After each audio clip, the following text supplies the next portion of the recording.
This video is about how to have the best and most efficient campaign structure when testing a ad spend, or testing your ads for your e-commerce brand on $100 a day ad spend. So the first thing you need to look at is your AOV. If it's above $100, it's going to take a while for you to get results. And that we're going to be spending more over a long period of time. So we recommend just increasing the daily budget anyway. Okay, but we're just going to focus on if your AOV is slightly lower and you're spending $100 a day. Okay, which is a decent ad spend to start with. And this is actually the minimum we would ever work with depending on the AOV. Okay, so we have top of funnel and middle of funnel. That's the main focus you want to focus on. Usually we do top of funnel, middle of funnel, bottom of funnel, but because you don't have a lot of data, assuming you're a small brand, because you're spending $100 a day, you don't have a lot of data to be setting up all these fancy retargeting funnels just yet. You just want to focus on top of funnel and bringing in good quality traffic for you to then implement some retargeting funnels in place.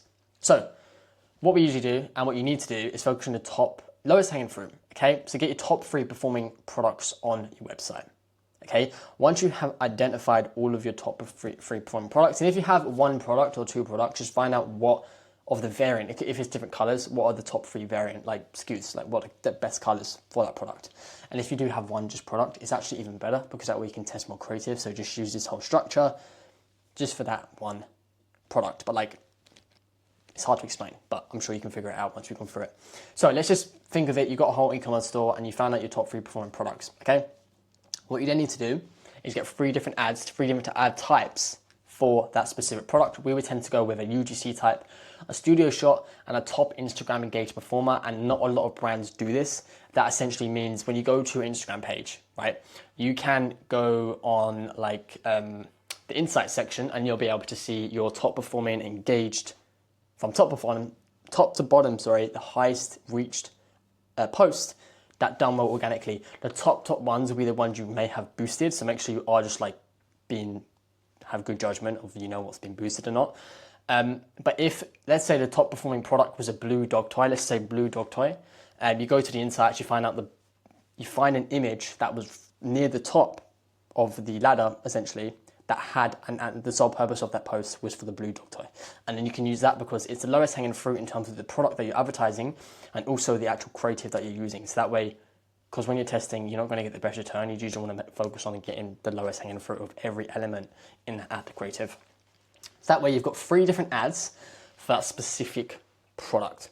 Okay, and we put those 3 ads within 1 ad set at $20 a day. And what does that look like? So the first thing you need to do, I'm sure everyone's familiar with a ad account. First thing you need to do is come to your ad account. This is a dummy account. You click create. Sales campaign, make sure you're always choosing sales. If you're doing leads, if you're doing engagement, traffic awareness, these are just waste of time. Whatever you tell Facebook you want is what Facebook's going to give you, okay? So make sure you are just doing sales. You might get less performance in terms of traffic, but who cares about traffic? You want sales, okay? If you want awareness and engagement, we ain't the right fit for you anyway. So you want sales. Click continue. Oh, no. All right, there was 2 campaigns there. There was one that was Advantage Plus. I accidentally skipped that. And then one that was manual sales campaign. Always do manual sales campaign because that way, especially on this low spend, assuming you have not a lot of data, just focus on manual campaign because that way you have more control of where the spend is going. Only do Advantage Plus when you are scaling up your spend and you get a lot of data through the pixel. And the pixel is very saturated. You want to name this and keep it very organized too. So we have ABO, which means ad set budget optimization. It means the budget is set at the ad set level and not the campaign level. Okay, it's like CBO, ABO. I'm not sure if anyone remembers back in the day where everyone used to have CBO versus ABO. Advantage Plus is more or less the new CBO. But as I said, that's better for scaling. When you're starting out, make sure you're doing ad set budget optimization. And then use this for top of funnel. Top of funnel meaning it's a campaign for what's the word? I'm getting lost here. Campaign for new people. Okay, so this campaign is sole purpose is to bring new people to your business who don't know you. Don't worry about setting up middle of funnel and bottom of funnel as retargeting funnels yet because you don't have a lot of data. That's good quality data coming into the pixel who you can then retarget. So focus on top of funnel first and finding out which creative is going to convert new customers because that's the main driver of what your business is going to be, essentially. So once you've started that, okay, make sure you have this turned off. We can speak about doing catalogs down the line. Make sure everything kind of looks like this. You don't have to touch anything in terms of the campaign level. Just keep it very simple, okay? this is the ad set level, essentially. You want to make sure you're maximizing for the number of conversions. That means Facebook's going to find people who are going to most likely purchase. That's their sole purpose. This one here means the value of the purchase. So they might find less people who are going to buy, but the people who do buy are going to spend the most on your website, okay? So make sure you're always doing the number of conversions. It does depend on your product price point and where you are at in terms of your ads. But if you're watching this video and you're spending only $100 a day, then make sure you're just doing it numbers of conversions, because that's the main goal right now. So you can collect data, set up lookalike audiences, etc.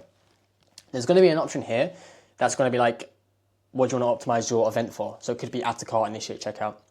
Just make sure you're doing it again, purchase. Tell Facebook what you want and it will give you what you want, essentially. And all your ads will optimize for that exact KPI.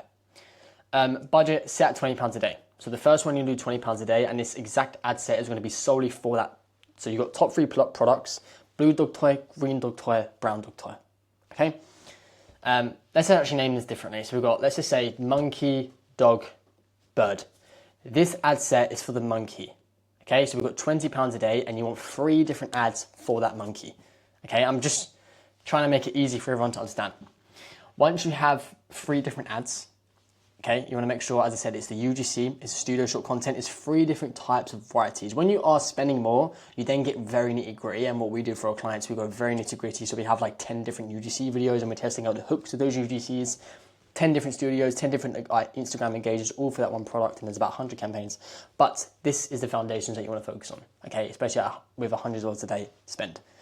As I said, one ad set, $20 a day, with those 3 different ads in there for that specific product. Okay, within the ad set level, a lot of people like to keep it broad, which is good, but you can keep it broad with an Advantage Plus audience turned on.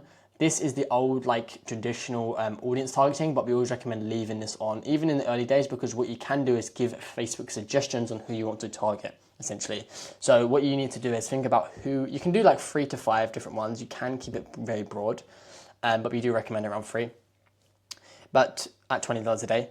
But think about who your target audience is, and this is where people get stuck, and this is where you need to think outside of the box. Like, if you are selling women's clothes and you're targeting old people, like people 45, it's just very easy to, it's actually a very simple process. What are the age groups and what is the genders? If it's a women's fashion brand, okay, cool. Is it a women's fashion brand for young women or young girls or like older people? If it's people above 45 plus, cool. They've obviously got kids. They obviously like to chill out in the evening and watch different TV shows.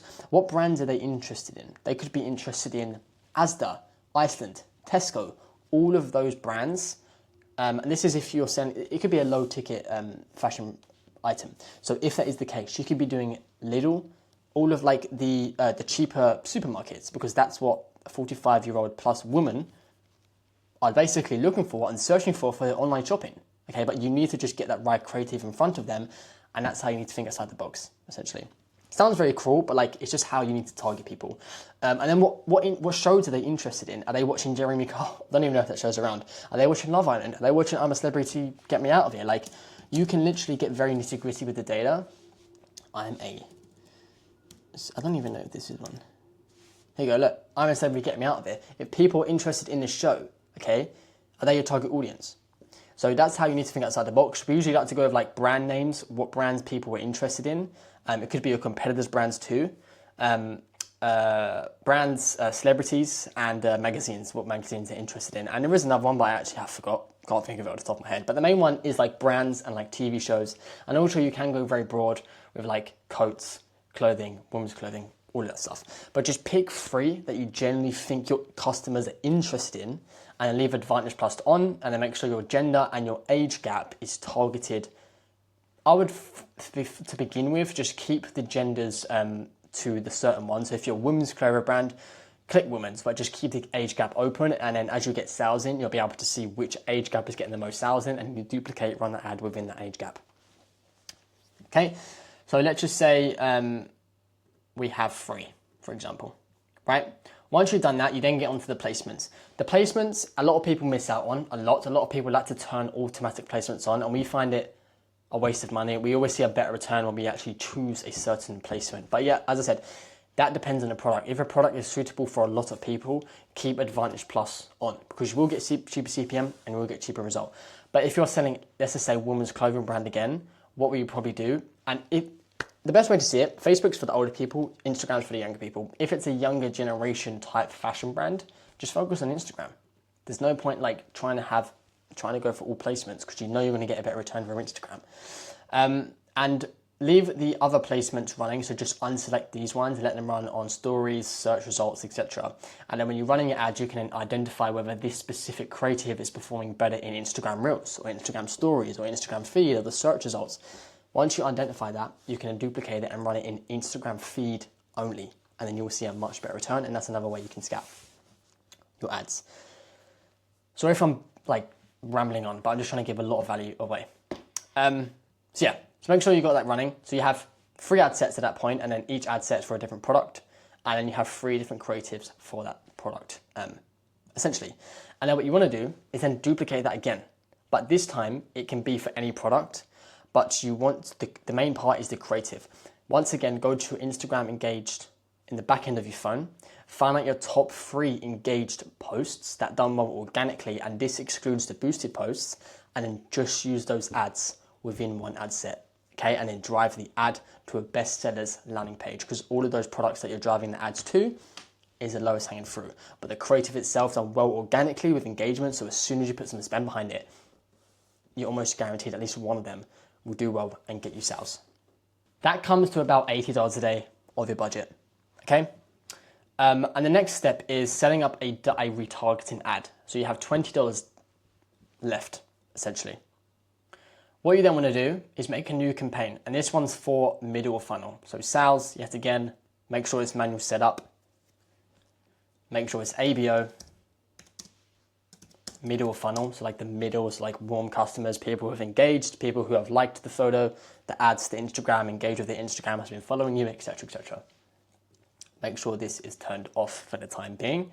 Go to the ad set level, make sure everything is the same, except what you want to do, and you can split test this. What I would tend to do is split test. So we have advantaged audience plus turned on, essentially, and then you just give audience suggestions. So you need to make sure you have your custom audiences made. So go to the audience tab here, and you click create custom audience website, and then what you want to do. Okay, I have to create a pixel for this ad account. I'm not going to do that because it does take a while, but it's pretty simple to make. You just go in and you want to basically make an audience for anyone who's visited the website within the last 30 days, anyone who's engaged with your Instagram within the last 30 days, and your Facebook, which you might as well just combine them, and anyone who's also added to cart or initiated checkout within the last 30 days, okay? And with the current budget, you want to basically combine them into one ad set. Once you've made those audiences, you can scroll down, once again, click audience suggestions, search up the custom audiences that you have just made and include them here. We would actually tend to not combine it, but if you had the $20 remaining, I would recommend doing all of them at once just for the time being. But what we usually recommend doing is having your warm audiences in this only. So anyone who's just window browsed your website, so browsed around, clicked on a couple products, or engaged with your Instagram because they are warm customers. And then you want to set up an ad that's a catalog ad within the ad level. So when you come here and you set up your catalog ad, you can select this.